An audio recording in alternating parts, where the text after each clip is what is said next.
At the age of 12, my life changed dramatically when my family moved from Kenya to Canada. This transition opened up a vibrant new world filled with exciting opportunities, diverse cultures, and welcoming people. My father's success as a businessman ensured we enjoyed a comfortable lifestyle, making it easier to adapt to our new surroundings. During high school, I met Russell, the person who would later become my husband. Our relationship had its share of ups and downs over the years, but by the time I turned 22, we decided to take the leap and get married. I was ecstatic, envisioning a future filled with love and happiness. However, one significant hurdle lay ahead: Russell's mother, Doris, who was openly opposed to our marriage plans. I couldn't shake the feeling that her objections were partly rooted in my Kenyan heritage. Doris often made subtle, unsettling comments that left me feeling unwelcome. In contrast, Russell remained unfazed by the tension. He cherished our relationship and valued me for who I was rather than my background. Despite his mother's disapproval, he consistently affirmed his commitment to us. Our wedding day was emotionally complex. While I was thrilled to marry Russell, the shadow of Doris's disapproval loomed over us. Determined to focus on our love, I tried to ignore the negativity. In the days that followed, Doris's disdain became more pronounced. She frequently made disparaging remarks about my culture, which was painful. Despite my desire for a harmonious relationship with her, it seemed increasingly unattainable. Russell attempted to bridge the gap between us, promising to address the issues with his mother. Torn between his love for both Doris and me, he did his best to mediate, but the atmosphere remained tense. Doris's continuous jabs and intrusive questions about my background were disheartening and began to take a toll on my mental health. Despite these challenges, Russell and I focused on building our life together, moving into our own place, and pursuing our careers. However, Doris's persistent disapproval cast a shadow over our happiness, leading to a point where her remarks became unbearable. I had always prided myself on staying calm and treating everyone with kindness, but eventually Doris's hurtful comments pushed me too far. In a moment of frustration, I raised my voice for the first time. "Doris, I've truly had enough of your incessant comments. They're tiresome." "Oh, I'm just expressing my opinions. There's no need for you to be so defensive," she replied. "It feels like you're relentlessly targeting me because of my background. I deserve the same respect as anyone else. I'm not trying to offend, but you seem overly sensitive about everything." "This isn't about sensitivity, it's about respect. I am your daughter-in-law and should be treated with kindness and understanding. Perhaps if you tried to fit in a bit more, I wouldn't need to make these remarks." "Fit in? I've been part of this community for years. This is my home, too. I shouldn't have to alter who I am just to appease you. And just so you know, I never sought your permission to marry your son, nor did I wish for it. I know you had different plans for him." "That's unfair. We love each other, and that should matter to you. If only you were from a more traditional background, perhaps I'd be more accepting." "I don't need your acceptance. I take immense pride in my heritage and refuse to let you belittle me for it. Your prejudice is your burden to bear." "Well, maybe things would have been simpler if you'd married someone from your own culture." "That's irrelevant. We are married, and you need to accept that. Your ongoing disapproval is causing us pain, and I won't allow you to dampen our happiness." "I never expected you to speak to me like this. Why are you being so aggressive?" "Perhaps you never anticipated that I would stand up for myself. I'm done trying to please you. If this is how you feel, it might be best for us to keep our distance." "That suits me just fine," she replied. "I deserve to be surrounded by people who respect and appreciate me for who I am." "You're being unreasonable." "No, I'm simply tired of being mistreated. I'm part of your family now, whether you like it or not, and it's time you start treating me that way. If you can't manage that, then maybe it's better for us to maintain some space." "Suit yourself," she said coldly. "I will, and I hope you take some time to reflect on how your actions affect your relationship with your son," I retorted, deciding it was time to leave. "Perhaps when you're ready to treat me with the respect I deserve, we can talk again. Until then, take care." I left the room, feeling a tumultuous mix of anger and sadness. Confronting Doris had been difficult, but standing up for myself was necessary. From that moment, I knew our relationship might be irreparably damaged. Yet I felt confident in my decision. I deserved respect and would no longer tolerate subtle jabs or hurtful comments. My focus had to remain on my marriage and building a joyful life with Russell, regardless of Doris's disapproval. When I shared the details of our confrontation with Russell, he surprised me with his unwavering support. He even told his mother that she needed to treat me with respect. However, the situation escalated dramatically when Doris threatened to disown him, shocking both of us. I could see the pain in Russell's eyes. His mother's willingness to cut him off for defending his wife was heartbreaking. Yet this difficult situation helped us realize something crucial. We didn't need toxic people in our lives, even if they were family. We deserve love and respect, and if someone couldn't provide that, they didn't deserve a place in our lives. As hard as it was to witness Doris's behavior, it served as a wake-up call for Russell. He began to understand that his mother's negativity and disapproval were holding him back from true happiness. It was time for him to move beyond the toxicity and build a life with me based on love and mutual understanding. Months passed since Doris cut ties with us. Although Russell was deeply affected by his mother's decision, he still missed her despite everything she had said and done. I went to support him in finding closure, hoping to pave the way for potential reconciliation. I planned a dinner date at Russell's favorite restaurant, hoping it would bring him some comfort and perhaps signal a new beginning for us. When we arrived and I gave my name, the host looked puzzled and informed me that my name was on the blacklist. I was taken aback. Russell and I had always been regular patrons. Confused and eager to clear up this misunderstanding, I requested to speak with the manager. To our astonishment, the manager emerged, revealing herself to be none other than Doris.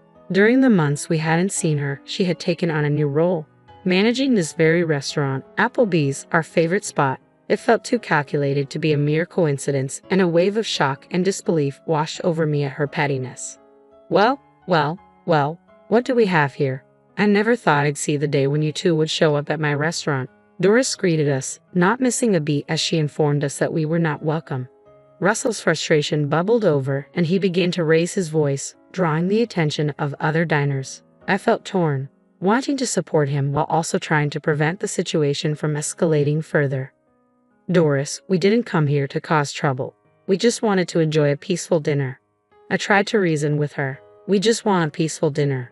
A peaceful dinner with the likes of you. I don't think so. It's quite amusing to see you both here, practically begging to be let in after everything that's happened, Doris retorted smugly. What are you talking about, Mom? We've always loved this place. Now you're saying we're not welcome? Russell asked, incredulous. It's quite simple. When he chose to marry her against my wishes, I had to make a decision. I couldn't allow my son to make such a dreadful mistake, so I decided to protect my business from your poor choices, Doris explained coldly.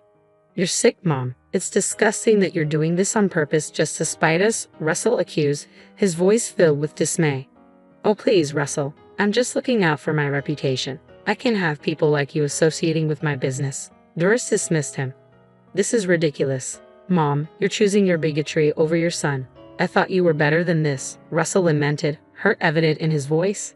You're the one who chose this path. Don't blame me for the decisions you've made, Doris shot back sharply.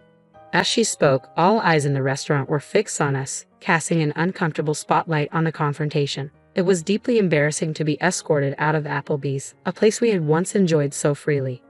Let's just leave. Arguing won't change her mind, I suggested quietly, eager to escape the escalating tension.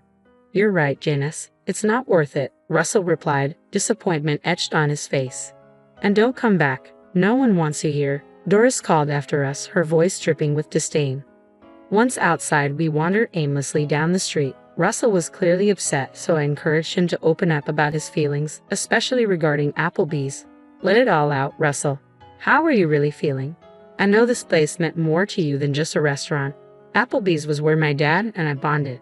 We'd sit by the window, order our favorite meals, and just talk for hours about everything. It's where we connected, he explained, his voice heavy with loss. That sounds so meaningful, and I can't believe Doris would use it to hurt you like this. Especially knowing how much those moments with your dad meant to you. It's just so unfair. She knows how special Applebee's is to me, and yet she chose to use it against us just because she doesn't approve of our marriage. You deserve so much better than this, Russell. I wish I could fix this. It's awful to see someone trying to dismantle what we have. I always thought family was meant to support each other, not tear one another apart, Russell said, frustration etched on his face. It's tough to make sense of why she acts this way, but sometimes people let their biases get the best of them. We might not be able to change that, but we can choose how we respond, I reassured him. You're right. I'm done letting her negativity affect us. What matters is that we have each other.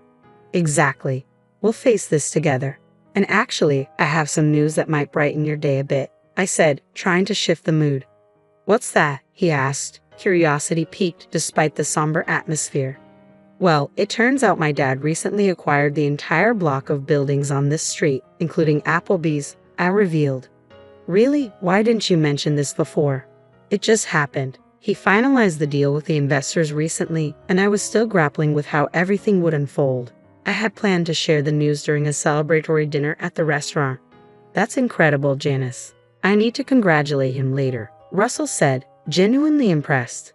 We can do that later, but right now we need to address your mom, I replied, steering the conversation back to the pressing issue. My dad is quite formidable in business matters, and he won't take kindly to how Doris treated us. He's going to handle this situation.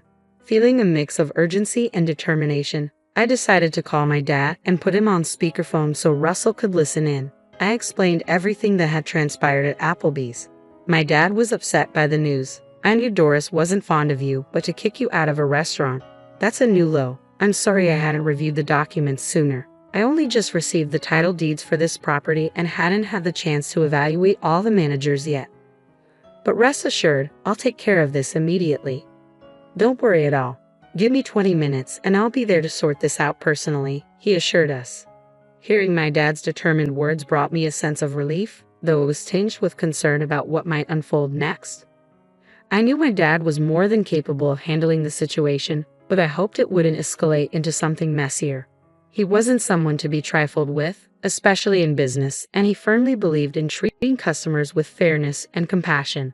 So Russell and I waited nervously outside Applebee's, trusting that my dad would resolve the issue appropriately. We weren't exactly sure what he planned to do, but we believed in his judgment. Moments later, my dad arrived, walking with a confident stride that suggested he was ready to take on whatever needed to be done.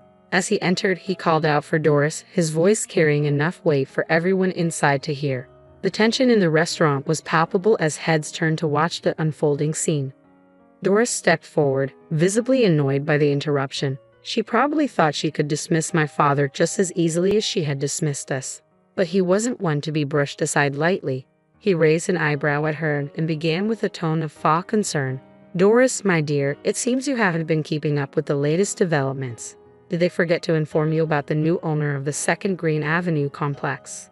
Doris appeared visibly shaken, clearly caught off guard by this unexpected turn of events. What are you talking about? Who is it? She stammered, confusion lacing her voice. My dad couldn't suppress a small knowing smile. Well, that would be me. I'm the new owner, and I must say, I've been here for less than a week and I'm already receiving troubling complaints about your management. Doris's complexion turned a shade paler as the reality of her predicament sank in. I didn't know that, she muttered, flustered.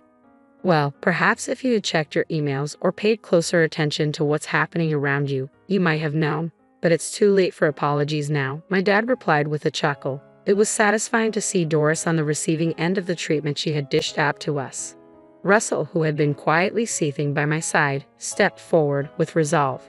You had no right to treat us, or anyone, the way you did, especially Janice. We've always known you harbored ill will, but as someone in charge of a public establishment, you should have been the first to understand that discrimination based on personal prejudices is unacceptable. You've clearly violated that principle, and I don't think you're fit to manage this place. Now, desperate, Doris pleaded. Wait, I'm sorry. I pointed out to Doris, even if you didn't know he was the owner, you should have treated all customers fairly without letting your personal biases interfere. Please, let's discuss this privately. Doris attempted to salvage the situation. There's no need, my dad interjected, his voice ringing loud enough for everyone to hear. I think everyone here would be interested to know that the person managing Applebee's, who allowed her racism to interfere with her professional duties, is no longer part of the staff. The murmurs in the restaurant grew louder, fueled by the unfolding drama. Doris, utterly embarrassed, could only stand in silence as the reality of her actions sank in. Russell and I watched, relieved that justice was being served. We felt a surge of relief and triumph, finally receiving some reparation after enduring Doris's harsh treatment for so long. My dad decisively handled the situation, warning her that he would call security to escort her out if she didn't leave voluntarily. Embarrassed and on the brink of tears, Doris began her walk of shame out of the restaurant. As she made her exit, the mood in the room instantly lifted. People began to clap and cheer, celebrating her departure. A profound sense of relief washed over me. Russell and I immediately went over to my dad, giving him a big hug to thank him for his decisive intervention. "You're the best, Dad," I said with a smile. He chuckled, giving us both a reassuring pat on the back. "It was my pleasure, my dear. I couldn't stand by and watch you two suffer because of her." Dad excused himself to check on the kitchen staff and find the next in command to appoint as the acting manager in the wake of the upheaval. He returned shortly after, explaining that he had important business matters to finalize, including formally terminating Doris and organizing the paperwork for the new acting manager. "Okay, my work here is done for now. You two enjoy your meal in the house," he said, signaling for us to take a seat and relax. As we settled down at a table, a whirlwind of emotions enveloped me. I was still processing how swiftly everything had escalated. Above all, I felt incredibly grateful for my dad's support and the strength he provided during this challenging time. It was comforting to know that no matter what happened, we had someone on our side, ready to step in when needed.